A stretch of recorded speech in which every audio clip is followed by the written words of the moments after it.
अगर आपकी भी एग्जाम है मई 26 में और आप सर्च कर रहे हो क्या 2 मंथ्स में हम अपनी एग्जाम्स को क्लियर कर सकते हैं, और अगर कर सकते हैं तो हम कैसे करें, उसका एक प्रॉपर प्लान क्या होना चाहिए, हम क्या फ्रेमवर्क बनाएं और कैसे अपनी पढ़ाई स्टार्ट करें। क्योंकि अभी तक भी हम पढ़ रहे थे लेकिन पढ़ाई ऐसी चल रही है ना कि यार जब जो मन कर रहा है वो पढ़ाई कर रहे हैं, तो क्या ऐसे करके हम अपने एग्जाम्स को क्लियर कर पाएंगे? तो द आंसर इज परफेक्टली नहीं।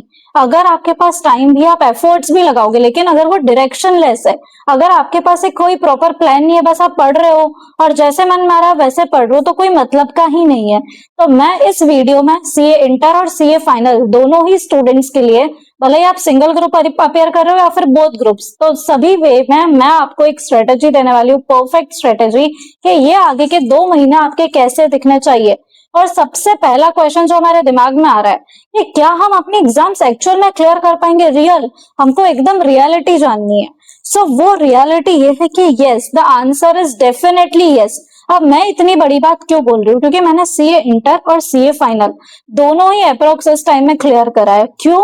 क्योंकि मैं पहले से मेरे लेक्चर्स देखे हुए रहते थे हमेशा, बट वो रहता है ना कि यार लेक्चर्स आपके अगर ज्यादा जल्दी भी हो जाए तो उसका और सेल्फ स्टडी के बीच में आपका कुछ ना कुछ करके टाइम वेस्ट हो जाता है, और मेरा हमेशा से वही नेचर है। लेकिन फिर भी जब मेरी नींद खुलती थी और मैं जब पढ़ने बैठती थी ना, तो मैं ये मेक श्योर करती थी कि मैं इस तरीके से पढ़ रही हूँ कि मेरी एग्जाम्स क्लियर हो ही रही है। और ये कोई भी लक नहीं है, जो भी लोग बोल रहे हैं ना कि लक है, तो वो डेफिनेटली आपके एफर्ट्स में कमी, आपकी स्ट्रेटेजी में कुछ मिस्टेक है, इसलिए आपके साथ वो चीजें वर्क नहीं कर रही है। इसको जैसे मैं बता रही हूँ, अगर आपने इसको वैसे फॉलो करा तो डेफिनेटली आपके एग्जाम्स क्लियर होने से आपको कोई भी नहीं रोक सकता है। सबसे मेन चीज कि ये 2 महीने में भी अगर आप सोच कर पढ़ रहे हो ना कि मुझे 7 to 8 आवर्स पढ़ाई करनी है, या फिर मैं तो सिर्फ 5 to 6 आवर्स ही पढ़ सकता हूँ, तो फिर आप ये एग्जाम्स क्लियर नहीं कर पाओगे, क्योंकि अब आपको टाइम दिखना तो बंद ही हो जाना चाहिए। मैं आपको मान रही हूँ कि आपकी कंडीशन फ्रॉम स्क्रैच है, भले ही आपने पहले एग्जाम्स के लिए अपेयर कर रखा हो, आपको थोड़ा बहुत आइडिया हो, लेकिन वो तो पहले करा था ना। सीए एग्जाम्स का कोर्स इतना होता है कि आप वापस से वो सब भूल जाओगे, तो मैं आपको भी फ्रॉम स्क्रैच कंसिडर कर रही हूँ, और जिसका फर्स्ट अटेम्प्ट है वो तो ऑफकोर्स फ्रॉम स्क्रैच ही है। तो अगर हम फ्रॉम स्क्रैच पढ़ाई करना चाहते और क्लियर करना चाहते हैं 2 महीने के बदन, तो आपको लिमिटलेस होकर पढ़ना पड़ेगा। अब लिमिटलेस में कितने आवर्स आते हैं? मैं अपने टाइम पे 12 से 14 आवर्स मिनिमम पढ़ती थी, डेली मैंने पढ़ा था जब मैंने क्लियर करा था। अब मैं वो बच्ची नहीं थी जो मैं स्टार्टिंग से इतना पढ़ती हुई, ऑफकोर्स नहीं, वरना मुझे 2 महीने में ये करने की जरूरत ही क्या पड़ती। मैंने पहले तो मुझे आधे घंटे बैठने में भी मुश्किल होती थी, लेकिन जब मैंने सोच लिया ना कि अब से नहीं, और अब से ऐसी एक्शंस लेनी है और ऐसा पढ़ना और ऐसा टारगेट सेट करना है कि आगे एग्जाम्स क्लियर हो ही हो, कोई चांस नहीं रहे, कंफर्मेशन रहे, तो वो कंफर्मेशन के लिए सबसे पहली चीज बी लिमिटलेस। सेकेंड चीज कि आपको अपने जो टारगेट्स है वो पहले से पता होना चाहिए, आपको बहुत क्लैरिटी होनी चाहिए कि आपको कब कौन सा सब्जेक्ट पढ़ना है, और आपके टारगेट्स हमेशा आपकी कैपेसिटी से थोड़ा सा ज्यादा रहना चाहिए। क्यों? क्योंकि आपको पता रहेगा ना कि यार मुझे इतना पढ़ना है, आपके ऊपर वो प्रेशर रहेगा, तब जाके आप उसका 70-80% अचीव कर पाओगे। तो टारगेट्स हमेशा अपनी कैपेसिटी के अकॉर्डिंग रखो, रियलिस्टिक रखो, लेकिन थोड़े से उसे ज्यादा रखो, ताकि आप अगर उसके 70-80% पे भी जाओ ना, तभी भी आप उसको अचीव कर सको। थर्ड चीज, ये क्लैरिटी ऑफ थॉट्स हम लाए कैसे कि हमको क्या पढ़ना, हमको तो वो ही अगर ये क्लैरिटी ऑफ थॉट्स चाहिए ना, तो सबसे पहले आपको डिसाइड करना पड़ेगा कि आपको दोनों ग्रुप्स के लिए अपेयर करना है या फिर आपको सिंगल ग्रुप के लिए जाना है। और ये डिसीजन करना बहुत सिंपल है। बोथ ग्रुप्स में जाने के लिए अगर इस पॉइंट पर आपकी 1 या 2 सब्जेक्ट में ऑलरेडी कमांड है, जिसका फर्स्ट रिवीजन आपका कंप्लीट है, एटलीस्ट 2 सब्जेक्ट्स का आउट ऑफ 6 सब्जेक्ट्स, भले आप सीए फाइनल में हो सीए इंटर में हो, तभी आप बोथ ग्रुप्स का डिसीजन लो। अदरवाइज ये अटेम्प्ट्स के बीच में आजकल टाइम इतना कम मिल रहा है ना कि आप सिंगल ग्रुप के साथ जाना ज्यादा प्रेफर करो, उस पर कंफर्म रहो, उसको निकालो पहले, और फिर नेक्स्ट अटेम्प्ट आपको मालूम भी नहीं पड़ेगा कब आ जाएगा, और फिर उसमें आप एक और ग्रुप करके क्लियर कर लो। क्योंकि ये बोथ ग्रुप्स देने के चक्कर में जो लोग दोनों ग्रुप्स बैलेंस करते हैं और फिर कुछ भी नहीं होता ना, तो ये अटेम्प्ट्स के लूप का कारण बनता है, तो हमको उसमें फंसना ही नहीं है। तो अगर आपको बोथ ग्रुप्स के लिए जाना है तो एटलीस्ट आपके 2 सब्जेक्ट्स अभी से हो जाने चाहिए। अगर नहीं हुआ तो ये डिसीजन लो और सिंगल ग्रुप के साथ जाओ, उसी में अच्छे से तैयारी करो, उसको कंफर्म्ड करके उसको निकालो एटलीस्ट, और नेक्स्ट अटेम्प्ट आपके लिए ऑटोमेटिकली सिंपल हो जाएगा। अब अगर आप सिंगल ग्रुप के लिए जा रहे हो तो फिर आपके पास बचते 3 सब्जेक्ट्स। एनीवेज आप फर्स्ट ग्रुप के लिए अपेयर करो, आप सेकंड ग्रुप के लिए हर ग्रुप में एक सब्जेक्ट आपको थ्योरी मिलेगा। फॉर एग्जाम्पल फर्स्ट ग्रुप में सीए इंटर में अकाउंट्स, इंटर में ही सेकंड ग्रुप में ऑडिट, फाइनल में फर्स्ट ग्रुप में ऑडिट है और सेकंड ग्रुप में आईडीटी है, राइट। तो ये थ्योरी सब्जेक्ट्स को हमको हमारे मॉर्निंग के स्लॉट में फिक्स्ड रखना है कि फर्स्ट जैसे ही हम उठेंगे हमारा जो सबसे पहला स्टडी स्लॉट लगता है, बिना ज्यादा टाइम पास करे, लाइक मैं जैसे ही उठती थी ना, पहले मैं रेडी नहीं होती थी, बस 10-15 मिनट थोड़ा ब्रश वगैरह करा, जो इंपॉर्टेंट काम है वो करा और फिर पहले पढ़ाई करने बैठ गई। और स्टार्टिंग हमेशा थ्योरी सब्जेक्ट से करनी है, एटलीस्ट 3-4 आवर्स आपको स्टार्टिंग में थ्योरी सब्जेक्ट ही पढ़ना है। अब कितना पढ़ना है, इसको सिंपल है इसमें भी, जो आपकी बुक है कंसेप्ट बुक, उसमें आप देखना कि उसमें टोटल नंबर ऑफ पेजेस कितने हैं।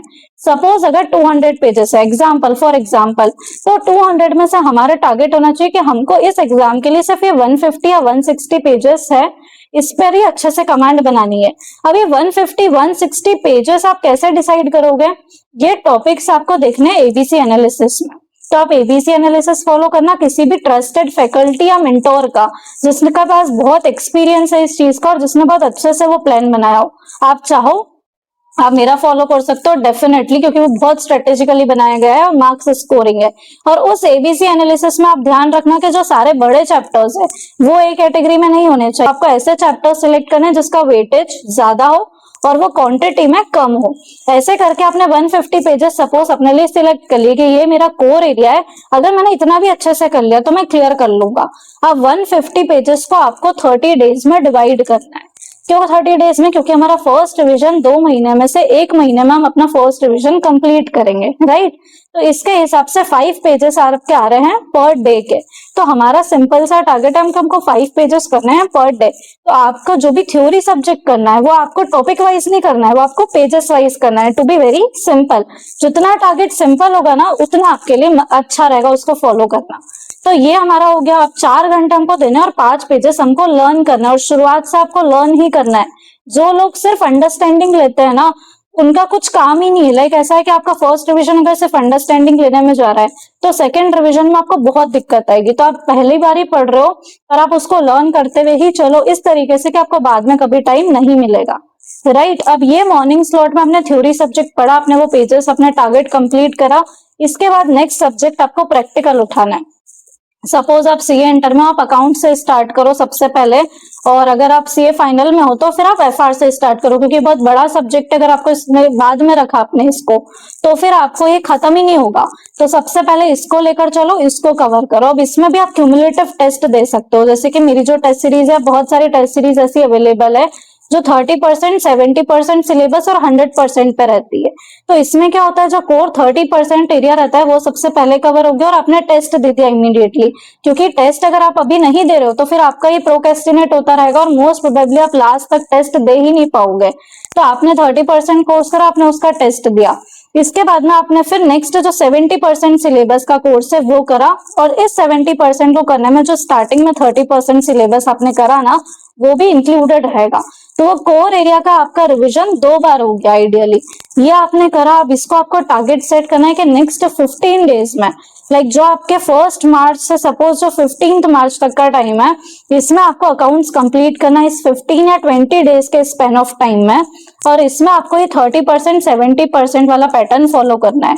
अब जैसे ही आपने ये 70% वाला टेस्ट अपना दे दिया, अब जो बाद का आपका 30%, रिमेनिंग 30% रह गया जो इतना इंपॉर्टेंट एरिया नहीं है, अब इसको आप टाइम के अकॉर्डिंग देखो। अगर आपको लग रहा है कि यार मेरा ये 70% सिलेबस करने में ही 12 से 13 डेज चले गए, तो वो 30% में से सिर्फ इंपॉर्टेंट करो या उसको ऊपर से देखो और उसको खत्म कर दो, क्योंकि आपका 70% तो ऑलरेडी अच्छे से हो गया है, तो आप तैयार हो एग्जाम्स के लिए, राइट। तो आप इसको वहां पर ही फिर ड्रॉप करके जितना हुआ है, क्योंकि हमारी डेडलाइन है कि 15 डेज से आगे हमको नहीं ले जाना है, तो इसको हमने स्टॉप करा और फिर हमने नेक्स्ट सब्जेक्ट लिया। जैसे सीए इंटर वाले जो रहते हैं वो यहाँ पर टेक्स्ट लेंगे नेक्स्ट 15 डेज में, और सीए फाइनल वाले लोग यहाँ पर एएफएम लेंगे, राइट। और अगर आपका ग्रुप 2 है तो फिर आप उस अकॉर्डिंग लेना, पहले कॉस्ट और फिर एफएमएसएम। अब इसमें बात आती है कि जो हमारा 1 महीने में तो ये रिवीजन कंप्लीट हो गया। कैसे? क्योंकि हमारा थ्योरी सब्जेक्ट ऊपर मॉर्निंग स्लॉट में चल ही रहे और बाद में हम प्रैक्टिकल सब्जेक्ट कर रहे थे। अब इसमें जो इंटर वाले स्टूडेंट्स है ना, आप आईडीटी को ऐसा कर सकते हो कि रात में 1 से 1.5 घंटा आपके पास जो फ्री बच रहा है, फिर जो बीच में आपके पास कुछ टाइम मिल रहा है उसमें आप आईडीटी थोड़ा थोड़ा कर सकते हो, वेरिएबल ही रखो, वो ऐसे ही करके कंप्लीट हो जाएगा और आपको मालूम भी नहीं पड़ेगा। तो ये बेस्ट तरीका होता है। तो आपका सेकंड रिवीजन अब सेकंड मंथ से स्टार्ट हो जाएगा, जिसका आपका टाइम फ्रेम कैसा दिखना चाहिए। सपोज अप्रैल है वो, ठीक है, तो 1 अप्रैल से लेके 20 अप्रैल तक हम रिवीजन करेंगे, जिसमें आपको 7 डेज मिलेंगे पर subject for its revision. Her revision के बाद एक आप फुल सिलेबस का टेस्ट 7th डे पर लिखोगे। तो ऐसे करके 20 या 21 अप्रैल तक आपका सेकंड रिवीजन भी खत्म हो जाएगा विद टेस्ट। तो आपने फर्स्ट रिवीजन में भी टेस्ट लिखा है, आपने सेकंड रिवीजन में भी टेस्ट लिखे हैं।